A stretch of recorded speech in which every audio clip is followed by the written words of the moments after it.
Quem realmente comanda o mundo? Se você perguntar por aí, a maioria das pessoas dirá que são os governos, como os Estados Unidos ou a China. Outros, mais cínicos, dirão que são os bilionários da tecnologia ou os barões do petróleo. Eles estão todos enganados. O verdadeiro poder, o poder mais concentrado e invisível do planeta, não reside na Casa Branca ou no Vale do Silício. Ele reside em um arranha-céu em Nova York, é operado por um supercomputador chamado Aladdin e é liderado por um homem de quem você provavelmente nunca ouviu falar. Esta entidade não é um banco. Ela não produz absolutamente nada. Mas ela é, hoje, a maior acionista de quase todas as grandes corporações em que você consegue pensar. Ela aconselha os presidentes dos bancos centrais e os presidentes de nações. E quando o mundo entra em crise financeira, o governo americano não liga para os bombeiros. Ele liga para esta empresa. O nome dela é BlackRock, e esta é a história de como uma obscura firma de gestão de ativos se tornou a força econômica mais poderosa e possivelmente a mais perigosa do planeta. Para entender o império da BlackRock, é preciso primeiro entender o homem que o construiu. E, ao contrário dos imperadores do passado ou dos titãs da tecnologia, Larry Fink não começou sua carreira como um gênio da computação ou um herdeiro de uma fortuna. Ele começou como um vendedor de títulos em Wall Street nos anos 70. Um jovem ambicioso em um mundo de finanças analógicas. Ele era bom no que fazia. Tão bom, na verdade, que ajudou a criar um mercado inteiramente novo, o de títulos lastreados em hipotecas. Ele era uma estrela em ascensão no banco de investimentos First Boston. E foi lá que ele aprendeu, da maneira mais brutal possível, a lição que definiria sua vida e daria origem à BlackRock. Em 1986, o departamento de Fink cometeu um erro de cálculo, uma aposta errada nas taxas de juros. Em questão de meses, o departamento que ele liderava perdeu 100 milhões de dólares. Em Wall Street, você pode ser um gênio em um trimestre e um párea em outro. Fink, a estrela em ascensão, foi humilhado e eventualmente deixou o banco. Mas essa perda catastrófica não o quebrou. Ela o transformou. Ela o deixou com uma obsessão, uma pergunta que queimava em sua mente. Como era possível que os operadores mais inteligentes do mundo, com as melhores informações, pudessem estar tão cegos a um risco tão grande? Ele percebeu que o sistema financeiro, com toda a sua complexidade, havia se tornado um campo minado, e ninguém tinha um mapa. Essa obsessão com o risco se tornou sua missão. Em 1988, junto com outros 7 sócios, em uma pequena sala, ele fundou uma nova empresa. O nome original era Blackstone Financial Management. A ideia inicial não era se tornar o maior investidor do mundo. A ideia era muito mais nerd e muito menos glamurosa. Eles queriam criar a melhor ferramenta de análise de risco que o dinheiro poderia comprar. Eles não queriam apostar no mercado. Eles queriam vender o mapa do campo minado para todos os outros apostadores. Seu produto não eram ações ou títulos. Era clareza. Era um software sofisticado que podia analisar um portfólio de investimentos e mostrar ao cliente exatamente onde estavam os riscos escondidos, as bombas relógio financeiras. Eles começaram pequenos, gerenciando o dinheiro de alguns clientes institucionais e, mais importante, vendendo seu sistema de análise de risco para outros bancos. Eles se tornaram os médicos de Wall Street. Enquanto outros bancos estavam focados em realizar transações e obter lucros rápidos, a empresa de Fink estava focada em entender a doença subjacente do sistema, o risco mal precificado. Eles construíram uma reputação de serem os caras mais inteligentes e paranoicos da sala. E em um mundo financeiro que estava se tornando cada vez mais complexo e perigoso, com a ascensão dos derivativos e outros produtos exóticos, ser paranoico era um ótimo modelo de negócio. A empresa cresceu, se separou do Blackstone Group e, em 1999, adotou o nome que conhecemos hoje, BlackRock. Mas o DNA original permaneceu. A obsessão de Larry Fink em entender e quantificar o risco levou a empresa a investir pesadamente em tecnologia e matemática. Eles contrataram físicos, cientistas de foguetes e PhDs em matemática para construir modelos computacionais cada vez mais sofisticados. Eles estavam construindo, peça por peça, um cérebro eletrônico projetado para fazer uma coisa melhor do que qualquer ser humano: prever o futuro do dinheiro. Eles haviam se tornado os melhores analistas do mundo. Mas como se vai de um analista brilhante que vende mapas para os outros a se tornar o dono do próprio mapa e de todos os tesouros que ele contém? Para isso, eles precisariam transformar sua ferramenta em um cérebro, um supercérebro, que não apenas analisaria o mercado, mas o controlaria. Para entender como a BlackRock passou de uma boutique de risco para a força dominante nas finanças globais, é preciso entender que ela não é, em sua essência, uma empresa de investimentos. É uma empresa de tecnologia. E sua tecnologia principal, sua arma secreta, seu anel do poder, tem um nome que parece saído de um conto de fadas, mas que opera com a frieza implacável da matemática. Aladdin. O nome é um acrônimo para Asset Liability Debt and Derivative Investment Network, que em português se traduz como Rede de Investimentos em Ativos, Passivos, Dívidas e Derivativos. E ele é, sem exageros, o sistema nervoso central do sistema financeiro mundial. Aladdin não é um programa de inteligência artificial senciente como Skynet.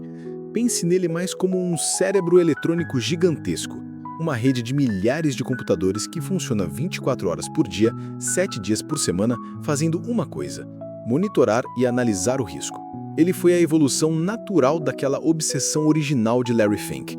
Ao longo dos anos 90 e 2000, a BlackRock investiu bilhões de dólares para construir a plataforma de análise de risco mais poderosa do planeta. Ele pode pegar um portfólio de investimentos de um cliente, seja um fundo de pensão, uma seguradora ou um banco, e submetê-lo a milhões de cenários de estresse em questão de segundos.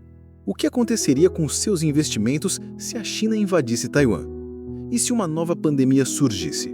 E se o preço do petróleo triplicasse? Aladdin calcula as probabilidades e mostra ao cliente exatamente onde ele está vulnerável. É como ter uma bola de cristal baseada em matemática.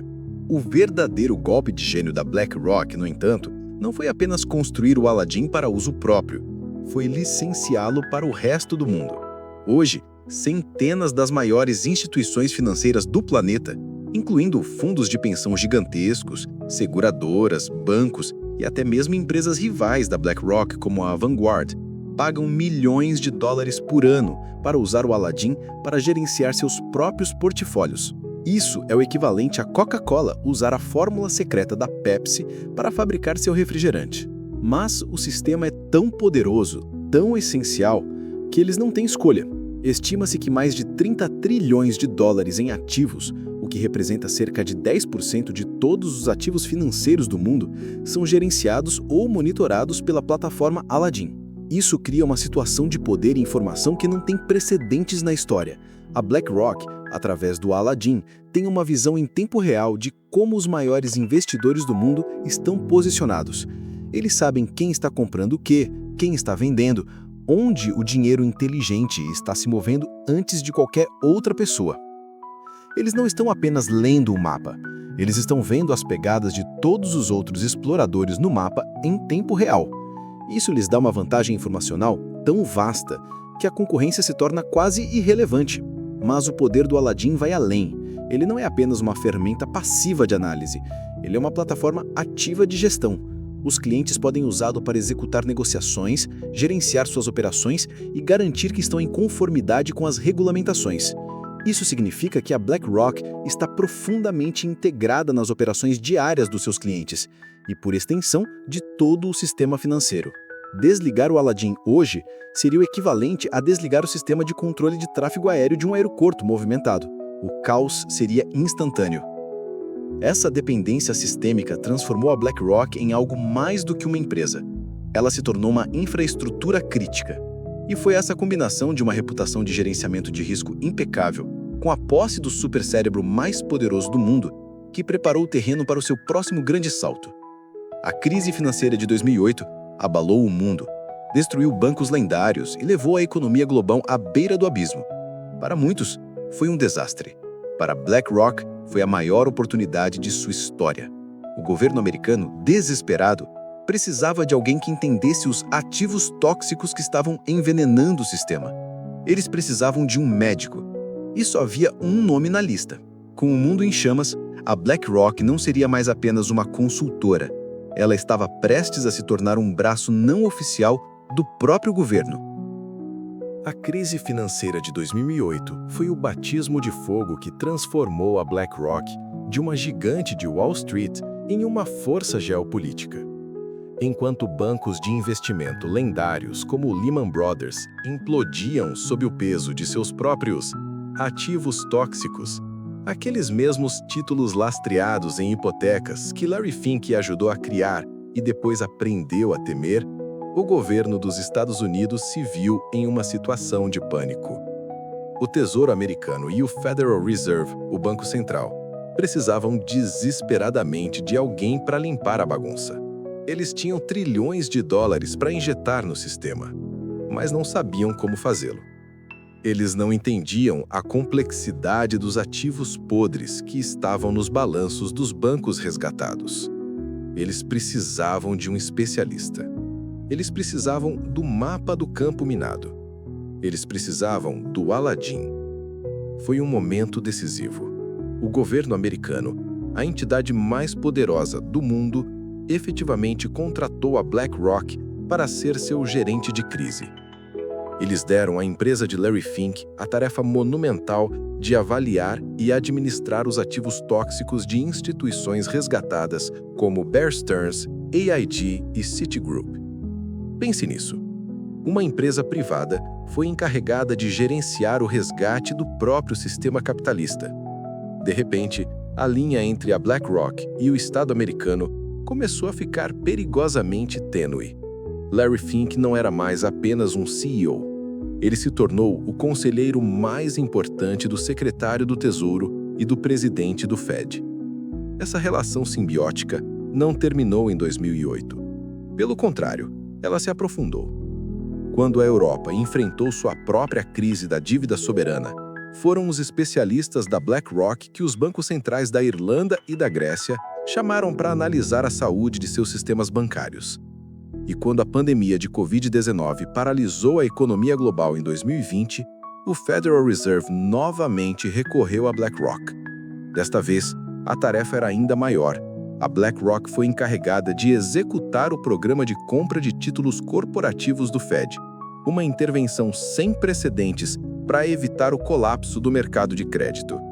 A BlackRock estava, na prática, agindo como o braço de investimentos do banco central mais poderoso do mundo.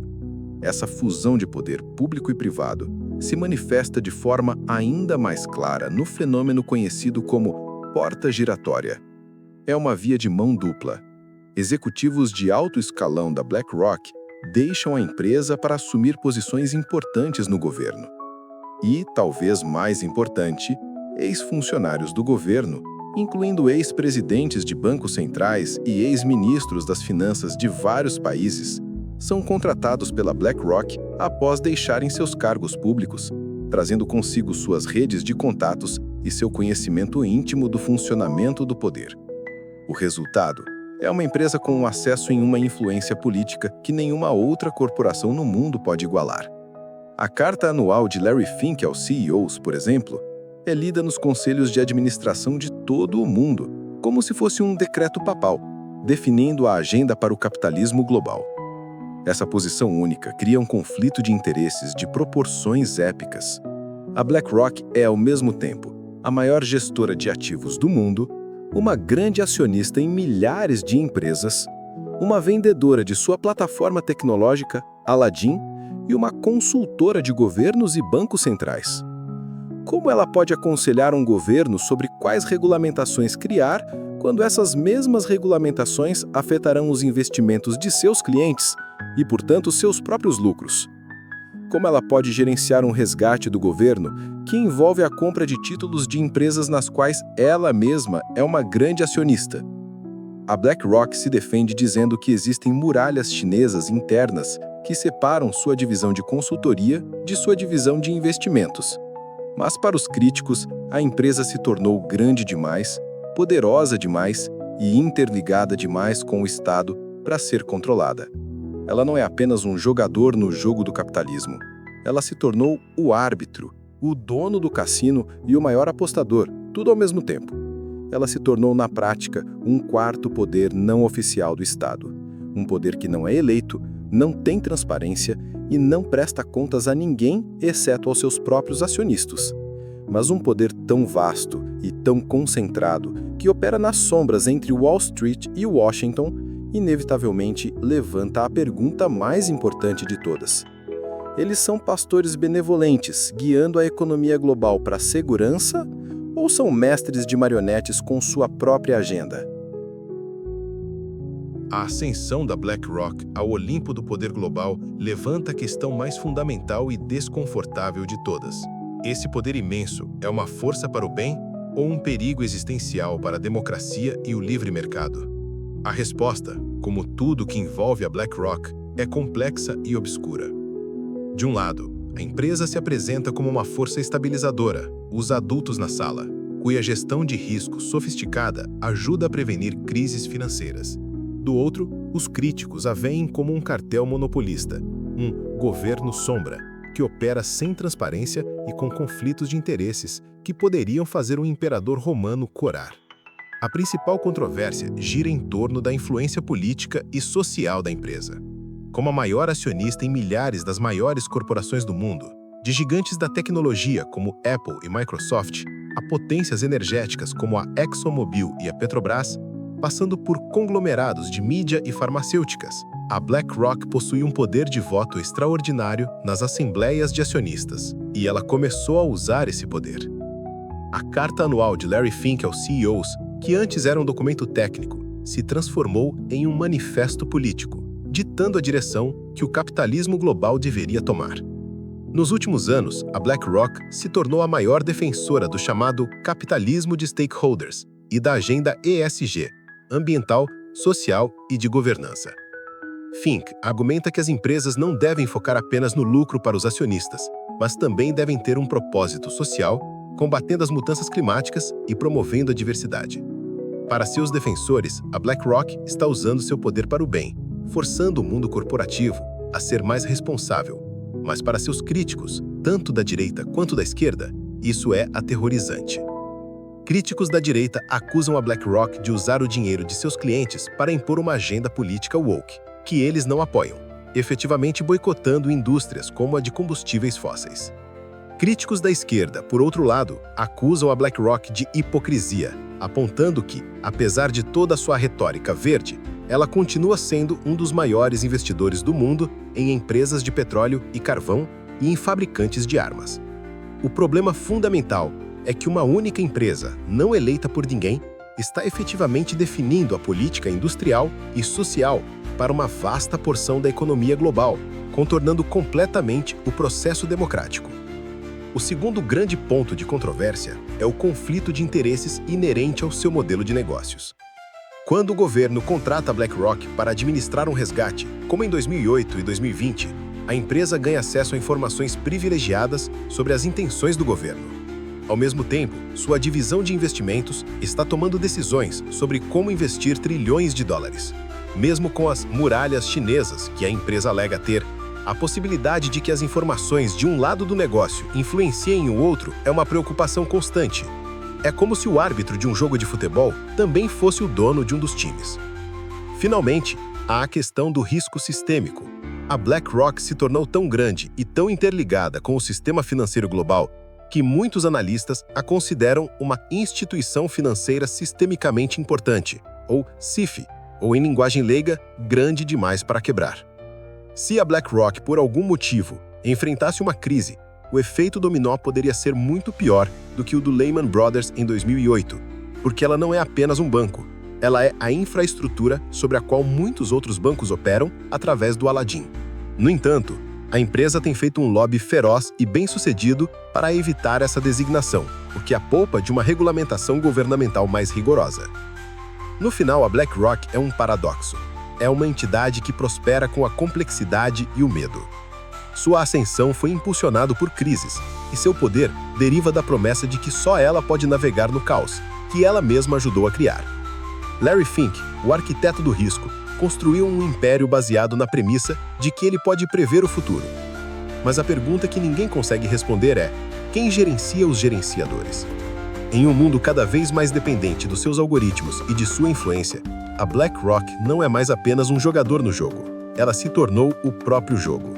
E em um jogo onde uma única entidade conhece todas as cartas, o resultado final pode já ter sido decidido.